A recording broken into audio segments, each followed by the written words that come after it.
안녕하세요. 김성길 목사와 함께하는 예수님 이야기 제4단원의 127회가 되겠습니다. 지금 우리는 예수님의 살인하지 말라고 하시는 그 계명을 함께 나누고 있습니다. 이 시간에는 원망 듣는 사람이 되어서는 안 된다 하는 주제로 말씀을 나누려고 합니다. 자, 본문 말씀을 먼저 다시 한번 읽겠습니다. 마태복음 5장 21절로 26절입니다. 이제 거의 이 말씀 외우시게 되지 않았나요? 자, 한번 읽어보죠. 옛사람에게 말한 바 살인하지 말라. 누구든지 살인하면 심판을 받게 되리라 했다는 것을 너희가 들었으나 나는 너희에게 이르노니 형제에게 노하는 자마다 심판을 받게 되고 형제를 대하여 나가라 하는 자는 공회에 잡히게 되고 미련한 놈이라 하는 자는 지옥불에 들어가게 되리라. 그러므로 예물을 제단에 드리려다가 거기서 내 형제에게 원망 들을 만한 일이 있는 것이 생각나거든 예물을 제단 앞에 두고 먼저 가서 형제와 화목하고 그 후에 와서 예물을 드리라. 너를 고발하는 자와 함께 길에 있을 때 급히 싸워라. 그 고발하는 자가 너를 재판관에게 내어주고 재판관이 옥리에게 내어주어 옥에 가둘까 염려하라. 진실로 내게 이르노니 네가 한 푼이라도 남김이 없이 다 갚기 전에는 결코 거기서 나오지 못하리라. 아멘.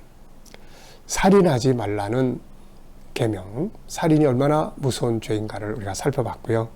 또 예수님이 이걸 더 확대 설명을 하셨습니다. 그래서 분노하는 것이 결국 살인하는 것 같아요.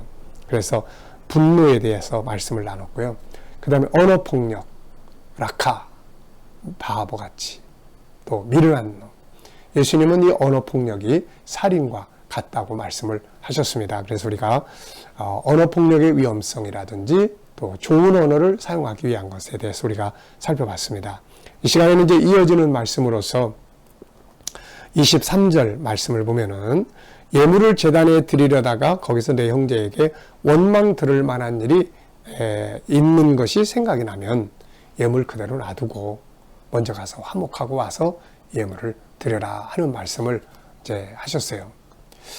자, 이 말씀을 이렇게 가만 놓고 보면은 하나님은 화려한 예배나 우리의 예물보다는 서로 화목한 예배, 화목한 삶을 살아가는 사람의 예배, 이것을 더 기뻐하신다는 것을 우리가 알 수가 있습니다.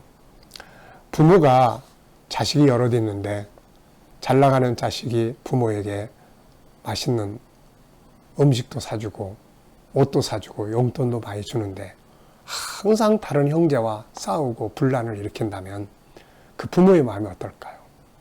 부모에게 좋은 옷 안 사다 줘도 좋으니까 좀 제발 좀 화목하고 살아라. 이렇게 말하지 않을까요? 하나님 마음도 똑같은 것입니다.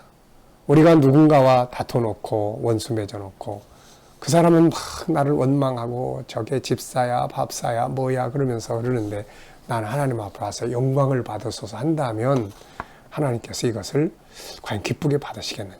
예수님은 예물을 그냥 놔둔 채로 가서 먼저 화해를 하고 와서 예물을 드리라고 합니다. 그만큼 화목은 중요한 것이죠. 자, 그래서 이 시간에는 먼저 원망 듣는 사람이 되어서는 안 된다라는 주제로 말씀을 먼저 나눠보려고 합니다. 자, 우선 원망이라는 게 무슨 말일까요? 원망. 자, 한문을 들여다보면은 원망할 원. 그래서 원망하다, 슬퍼하다, 미워하다, 원수. 또 바랄 망. 바라보다, 희망하다, 바라다, 기대다. 이런 뜻입니다. 영어에서는 against 이렇게 사용을 하는데 무엇에 반하여, 무엇을 향하여, 무엇에 거슬러서, 무엇에 반대하여 이런 의미도 있는 것 같습니다. 자, 내용을 정리를 해보면 상처를 주는 일, 그럼 원망스럽죠. 나에게 상처 준 사람 항상 원망하잖아요. 그 사람 때문에 난 망했어. 그 사람 때문에 난 마음이 병이 들었어. 상처가 생겼어. 다툰 후에 풀지 않고 버려두는 일, 손해를 끼친 일, 서운했던 일, 억울하게 했던 일, 힘이 있다고 막 괴롭혔던 일, 이런 것들이 원망을 듣게 만드는 거예요.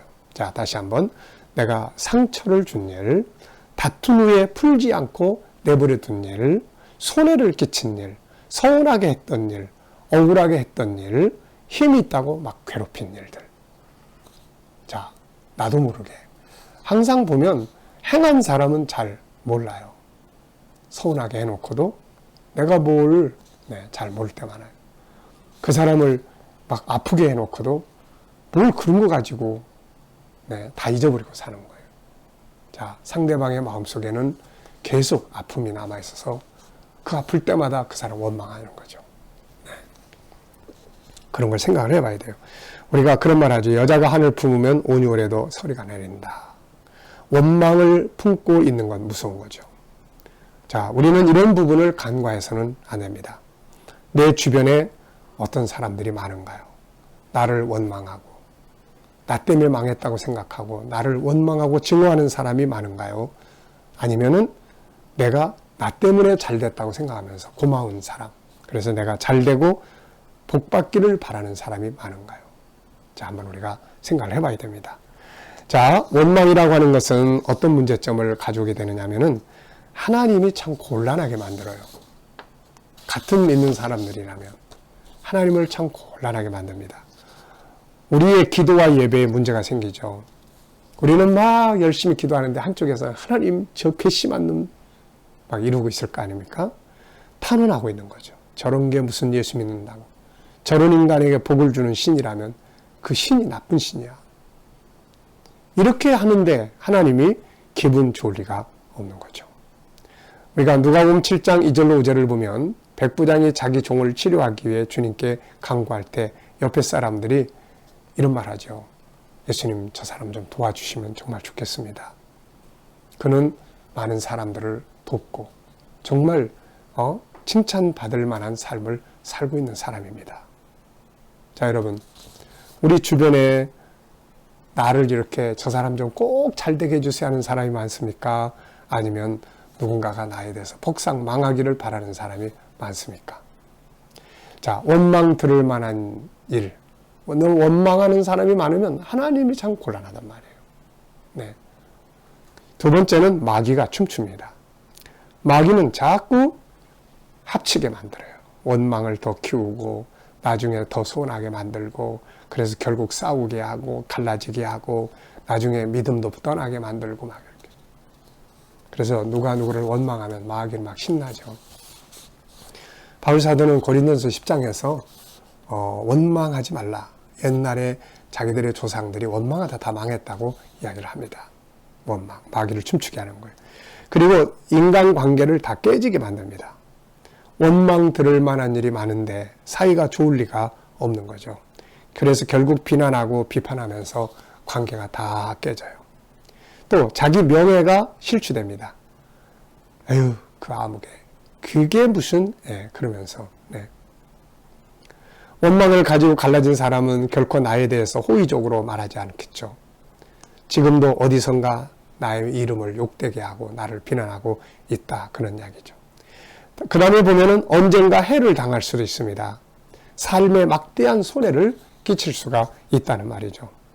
언젠가 나도 모르는 사이에 기밀이 새나가고 안가품을 하겠다고 벼르게 되다가 어떤 상황에 들어오면 그 원한을 갚기 위해서 피해를 입히게 되는 거죠. 그래서 예수님은 그게 생각이 나면 즉시 해결하라. 네. 송사하는 자하고도 길에 있다가 급히 화해하라. 깊이 사회하라. 이게 더 큰 손해를 불러오기 때문에 그런 것이죠. 그래서 주님은 여기에서 먼저 가서 먼저 사화하라고 말씀을 합니다. 먼저 가서 예물을 제단 앞에 두고 먼저 가서 상대방이 나한테 먼저 오기를 기대하지 말고 지가 안 오는데 뭐 나도 그만둘 거야 이러지 말고 내가 먼저. 자, 여러분, 가스레인지에 불을 켜놓고 그냥 나와본 경험이 혹시 있나요? 이것을 알았을 때 어떻습니까? 마음이 불안하고 빨리 돌아가서 정리하려고 하죠. 원망 들을 만한 일을 해놓고도 그냥 내버려 두는 것은 이와 같은 일이죠. 몰랐을 때는 어쩔 수 없지만 생각이 나면 빨리 해결하라는 거죠. 자, 원망 들을 만한 일이 상대방의 마음속에 품고 살면 이걸 빨리 해결해야 됩니다. 자기 이름이 훼손되고 그는 항상 나를 말할 때 비난하고 이 소문이 퍼져나간다면 나의 명예가 땅에 떨어지게 되고 신뢰할 수 없는 사람이라고 낙인을 찍게 되고 그의 하는 일들이 손해를 보게 되는 거죠. 그리고 언젠가는 직접 해를 끼칠 수도 있는 겁니다. 그렇기 때문에 이렇게 손해볼 일을 놔두고 살아서는 안 되는 것이죠. 가끔 우리가 인터넷 뉴스나 이런 거 보면은 회사에 기밀이 새나가지고 곤욕을 치르는 경우들이 있는데 나중에 보면 그 회사의 사장이나 또 그런 임원진들에게 원망을 품은 앙심을 가진 사람들이 그런 일들을 하게 될 때가 있습니다. 그래서 사람의 만남과 헤어짐도 바로 원망할 수밖에 없는 이런 상황을 만들면 안 되는 거죠. 제가 뉴질랜드에 세미나를 하러 갔었습니다. 그런데 세미나를 통해서 은혜 받았던 어느 집사님이 식사 대접을 하겠다고 해서 갔습니다. 갔는데 일식집으로 갔어요. 그분이 일식집 하시더라고요. 근데 음식을 먹는데 그 주인을 어디선가 본 것 같은 느낌이 자꾸 들었어요. 그런데 이야기하다 보니까 그분이 우리 동네에 살고 있었던 분이었어요. 우리 교회 새벽 기도에도 자주 출석했다는 말을 들었습니다. 그때 이제 그분이 참 좋은 인상을 가졌던 분이었는데 라는 생각이 들었어요.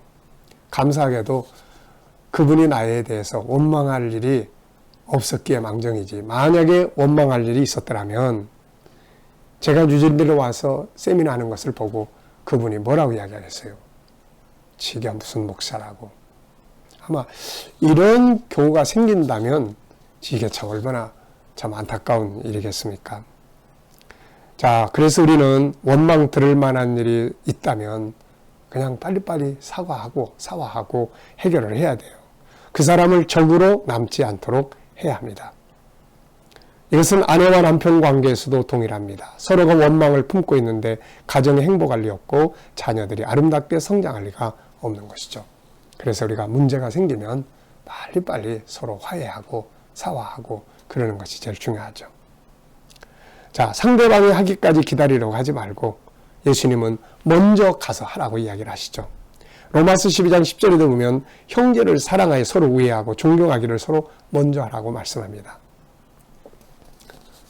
이런 말이 있습니다. 작은 인물은 앙심을 품고 살지만 큰 인물은 빨리빨리 사과하고 해결을 할 줄 안다. 이런 말이 있어요. 여러분, 바울 사도는 분을 내도 해를 넘기지 말라고 말씀하고 있습니다. 그 다음날까지 이어지면 안 되기 때문이죠. 하나님은 먼저 찾아오셨어요. 예수님은 먼저 우리를 찾아오셔서 우리의 죄를 담당해 주셨습니다. 그래서 우리도 항상 먼저 하는 거예요. 혹시라도 원망 들을 만한 일이 생각이 나거든 오늘 말씀처럼 빨리 가서 가스레인지에 불을 끄듯이 불을 끌 수 있기 바랍니다. 그것이 결국 나의 행복과 성공을 위한 길이에요. 그리고 무엇보다도 우리 주님이 이 말씀을 주신 주님께서 먼저 가서 화해하는 사람을 기뻐하시고 그의 기도를 들으시고 그의 예배를 받으시지 않겠습니까?